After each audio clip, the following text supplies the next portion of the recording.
I thought I could hide it forever. The way he looked at me, the way my heart betrayed me.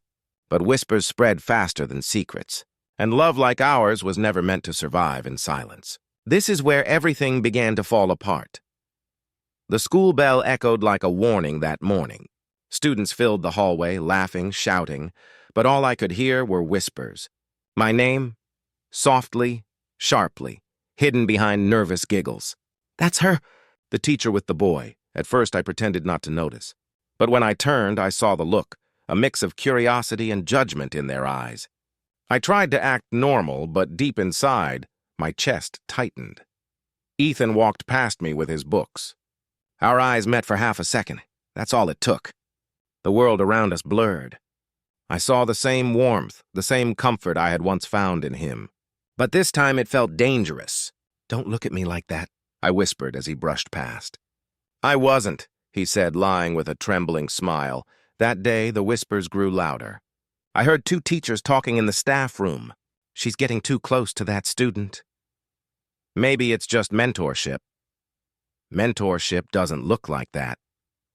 I walked out before they could see the tears forming in my eyes. The walls of that school suddenly felt like a cage. Every step reminded me of the line I had crossed, and the one I was still crossing every time I thought of him. Friday evening, he texted me, "I can't breathe here anymore. Let's just get away. Just one day." I knew I should say no, but I said yes. We drove for hours, away from the city, away from rules, away from eyes that judged us. The motel was quiet, hidden under pine trees. For the first time, I felt free. That night, rain tapped softly on the window. Ethan sat beside me, his hands shaking. "Why do you love me?" he asked. "Because you remind me what it feels like to be alive," I said. The silence that followed wasn't awkward. It was heavy, filled with everything we couldn't say. Morning came too fast. He was still asleep when I looked at him.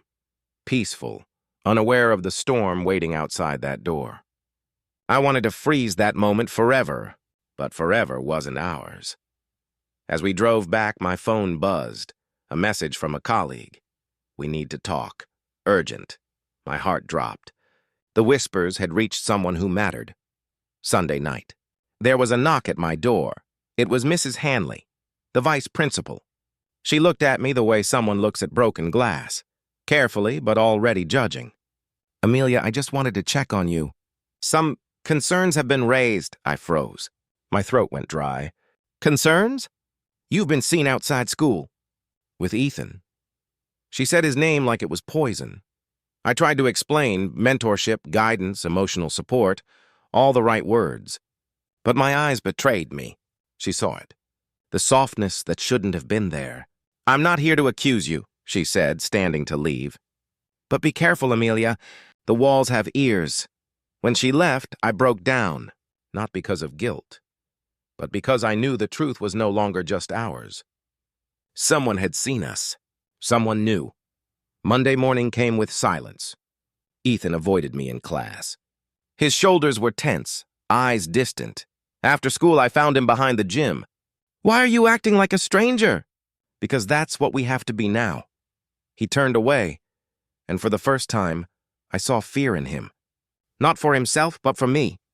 "They'll ruin your career, Amelia. Your life." "Then let them," I said, tears stinging my eyes. "Because living without you already feels like ruin." He stepped closer, trembling. "You promised this wouldn't break us." "I promised. But promises don't survive the real world." He kissed me then, desperate, angry, afraid.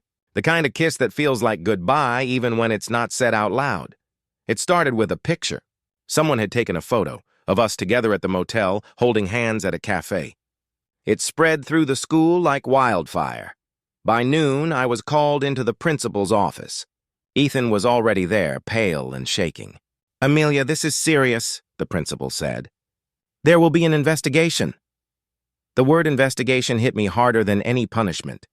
Ethan looked at me helplessly. "It's my fault," he said. "No," I interrupted. "It's mine." The ride home felt endless. Every streetlight seemed to expose me. Every reflection in the window looked like shame. That night I deleted our messages. But not the memories. I couldn't. Chapter 6. A letter that changed everything. A week later, a letter arrived at my doorstep. It wasn't from the school. It was from Ethan. I can't let them destroy you for something we both chose. I'm leaving. Don't look for me. Maybe one day when the world forgets, we'll meet again. The paper was wet, maybe from his tears, maybe from mine. I read it again and again, the ink smudging under my fingertips. The world was quiet outside, but inside me, everything screamed. I went to the window and saw the road he used to take every morning, empty, just like me, and that's when I realized love like ours doesn't end. It just hides, waiting for the next storm.